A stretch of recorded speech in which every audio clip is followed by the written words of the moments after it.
kingdom was stolen from me.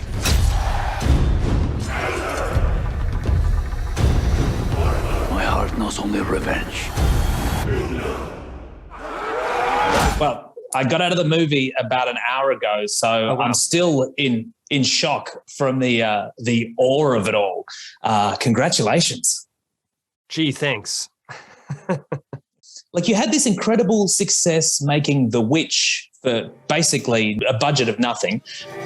You've cursed this family. Then you make The Lighthouse, which is the movie that made me think Robert Pattinson could be Batman. Just looking to earn a living, just like any man.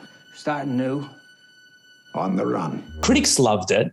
Everyone's waiting for your next project. And they've said, here you go. Here's more money than you've ever had to make a movie. Adapt this medieval Scandinavian legend. Like, how did we get to this point? Well, I mean, basically, once upon a time, I didn't care about Vikings at all, and the macho stereotype put me off. And by the way, it exists. And by the way, I cannot believe I made such a macho movie, or a surfacely macho movie anyway. And then I went to Iceland, and like, not a surprise to anyone, the landscapes were incredibly inspiring, and they made me pick up the Icelandic sagas, which are the medieval, Viking stories, that we kind of have. And then 2 years later, Alexander Skarsgård wanted to have lunch, and he said that he wanted to make a Viking movie. He's been trying for 10 years, didn't have a script that he liked. So we decided, let's make a Viking movie. And so then, through the friend of a friend, I met Shea, who's this incredibly brilliant Icelandic poet and novelist. And thankfully, as a fan of The Witch, he was willing to co-write this with me, because I wanted someone who really knew and understood the culture and had a foothold on the history already. So then we spent, a year or two, I don't remember anymore, working on the script. And then when The Lighthouse did well at Cannes and everyone was excited to do something, Shea and I had this script ready. And then the other really fortunate part about everything was that because of the History Channel and like various video games and stuff, there is a hunger for Viking content. So that perfect timing allowed me to make a really big movie. Yeah, let's talk about your Amleth, Alexander Skarsgård. Like, the physicality he brings to this role is incredible.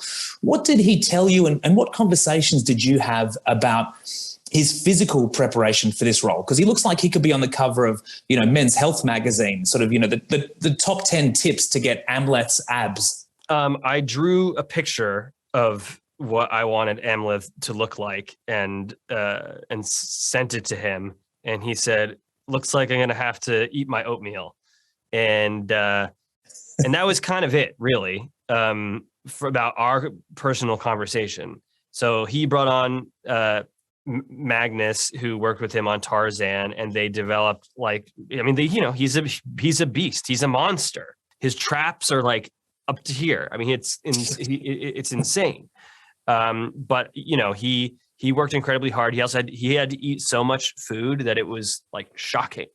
But I think beyond that, Alex is the sweetest guy you've ever met, and he's a goofball. And I think you can see in his eyes a kind of like innocence and even fragility, I might say. So to see the way he channels like this in like unimaginable fury is really impressive and powerful. As a director, I guess, how are you channeling his performance in a scene where he's working himself up into that berserker state, which is an intensity level that is just, beyond what actors would ever be called on to deliver? Like, I just can't imagine how you'd say to him, okay, that was great, but we just need, 17% more insane blood-curdling rage for the next take. What we had in our favor was that we were working in incredibly harsh conditions. So it was always like freezing cold and rainy and incredibly uncomfortable. So just doing another take without like basically, and also the film is shot for the most part in these long unbroken takes where the camera's moving and there's all this complex choreography and everything needs to go off without a hitch. So I don't have to even say more, like I need more intensity or like that wasn't good enough or whatever. Like it's simply like, you know what, Jim like was out of step like with his spear on that, and the horse over there was messed up, so we have to do it again. And as you continue to do these things, if your objective is to have fury, by the time you're at take whatever and you're freezing cold and just he's ready to kill me, you know. So that is how he can channel his rage. I will avenge you, Father. I will avenge you, Father. And you're reunited with Anya. Tell me about working with her and what she brought to the film. I love working with people who I've worked with before because, the way that me and my DP work is not super usual. So it takes a little adjustment. But Anya knows that technique. And so she can come right into it. But she's an amazing actor.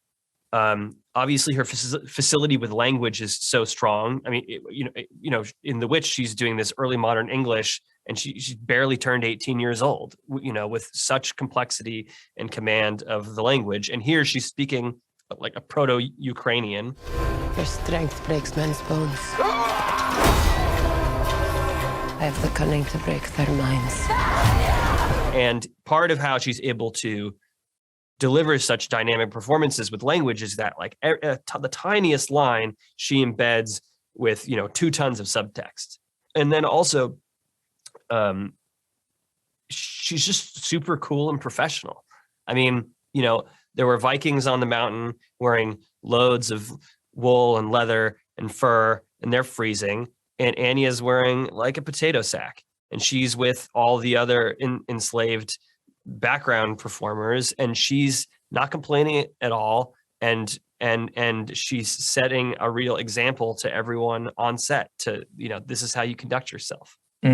Yeah, fantastic performance. And of course, you've got Australia's own Nicole Kidman in the movie, probably the most complex character in the film. Some real Oedipal stuff going on there. I want to save you, Mother.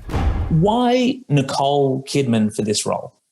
I think that it's easy to imagine like a scenery chewing kind of theatrical performance in the big scene with her that becomes too much. And Nicole's like quiet intensity and sensuality, icy sensuality is much more interesting and much more unexpected. What I said to her when I first met her, like, in Birth, like, I don't think you can act better than that. Don't bother me again. Like, I don't think you can give a better performance than that. And so when she's able to do these really intimate scenes in an environment where she can really play, I mean, you can't, like, she's just really one of the best actresses that there is. And that was an inspiring and fun scene to shoot.